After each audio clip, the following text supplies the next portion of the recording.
Attention required. Please enable cookies. Sorry, you have been blocked. You are unable to access Phoronix.com. Why have I been blocked? This website is using a security service to protect itself from online attacks. The action you just performed triggered the security solution. What can I do to resolve this? You can email the site owner. Please include the Cloudflare Ray ID found at the bottom of this page. Cloudflare Ray ID 9566858EA4175I5. Your IP 66.249.84.169.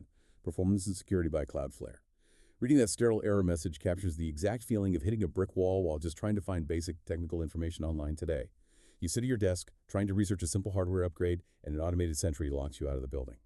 We have a stack of sources covering this incredibly bizarre hardware economy. We are tearing into the physical reality of consumers scraping the bottom of the barrel for mid-tier graphics cards, companies dropping $3,000 on compact mini-PCs, the massive AI supercycle driving this entire global infrastructure shift, and the leaked 2026 writing guardrails, exposing how all that immense computational power gets burned on terrible corporate writing. Getting a decent graphics card right now feels like buying concert tickets from a scalper standing outside a stadium in the freezing rain. You know the original price was lower. You know the person selling it to you is running a racket. You feel the money draining from your bank account, but you hand over the cash anyway because you just want to get inside the building and play your game. Like, you browse deals right now and encounter posts like this current Tom's hardware highlight for the Power Color Reaper AMD Radeon RX 9060 XT.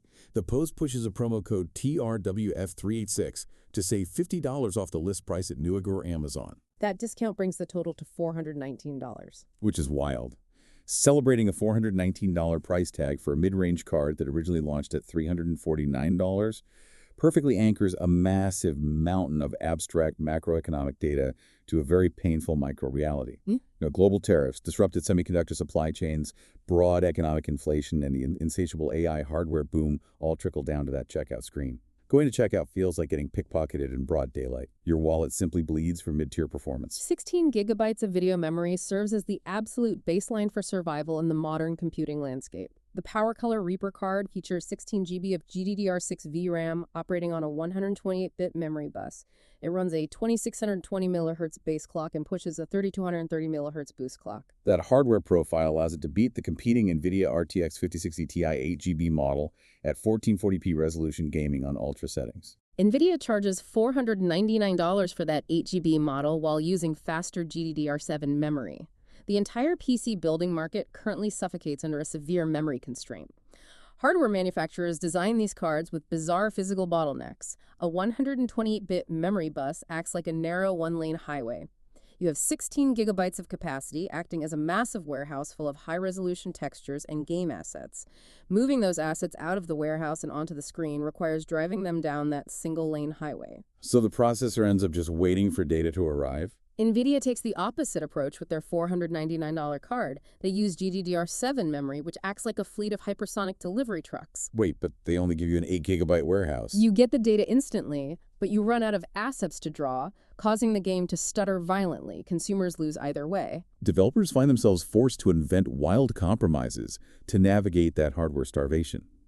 Operating systems historically mismanage whatever memory they have available. You launch a game, and your background applications continue fighting for system resources, leading to severe performance degradation. We are tracking extreme measures from software developers desperately trying to keep these machines functional. Valve contractor Natalie Vaughn recently published incredible work on the AMD Mesa graphics drivers for Linux. Her patches run specifically on CatchyOS utilizing the KDE Plasma desktop environment. Kernel version 7.0 RC7-2 integrates two specific tools named DMemPargy Booster and Plasma Foreground Booster. These tools operate like ruthless bouncers at a crowded nightclub. You launch a game, and these boosters actively hunt down your background applications, web browser tabs, system monitors, and chat clients. They violently restrict the memory access of those background tasks, forcing the system to prioritize the active game. They fight to keep the total memory footprint under a strict 8-gigabyte limit. You contrast that scrappy, duct-tape software effects with the brute force hardware approach hitting the market simultaneously.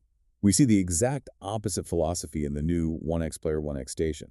This device sits on a desk as a $2,999 mini-PC featuring the Ryzen AI Max plus 395 processor. Relying on the Strix Halo architecture, the machine ships with 128 GB of LPDDR5X RAM.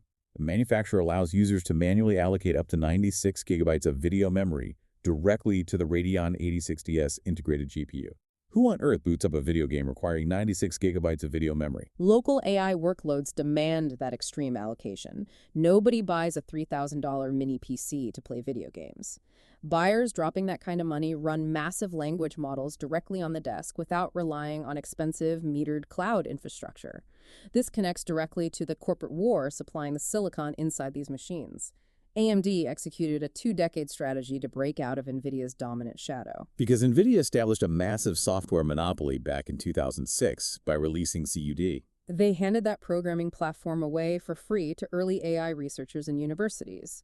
Those researchers built the foundation of modern artificial intelligence using CUD, ensuring the underlying code ran exclusively on NVIDIA silicon. AMD responded a decade later by launching their ROCm platform. ROCm suffered from catastrophic bugs, frustrated developers constantly, and required painful manual code translation from the CUDA standard. The market suddenly shifted heavily toward open-source AI frameworks. Developers adopted tools like Triton, VLLM, SGLang, and ONNX. Those open-source frameworks act as universal translators.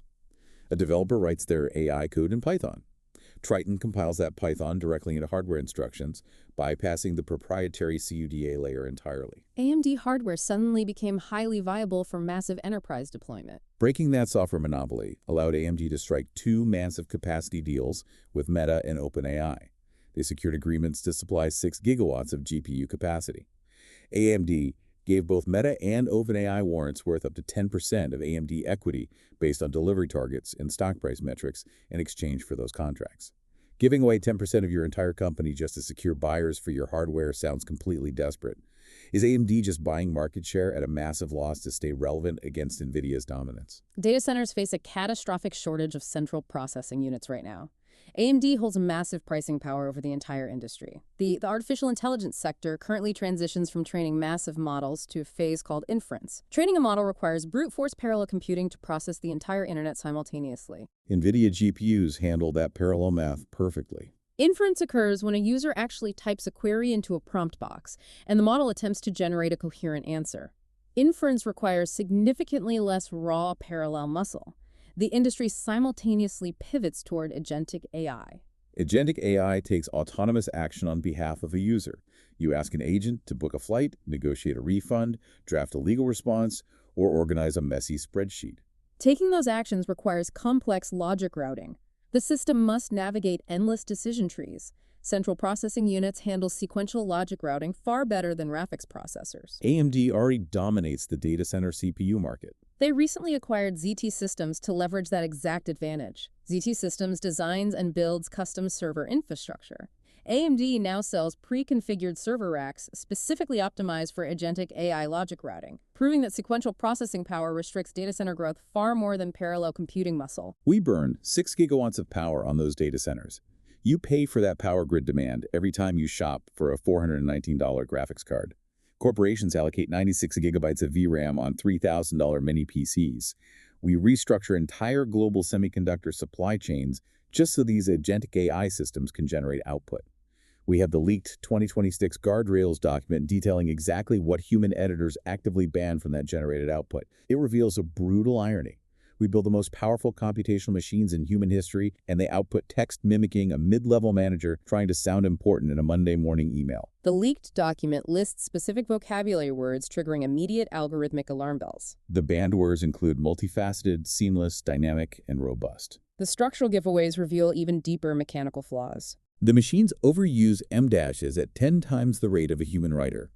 They abuse anaphora, repeating the exact same sentence opener across multiple paragraphs. They default to the rule of 3, presenting information in rhythmic, 3-part lists to simulate poetic weight. They rely entirely on a strict negation pattern, constantly contrasting 2 ideas by stating what something is not before stating what it actually is. Generative models simulate human authority through cheap rhetorical tricks.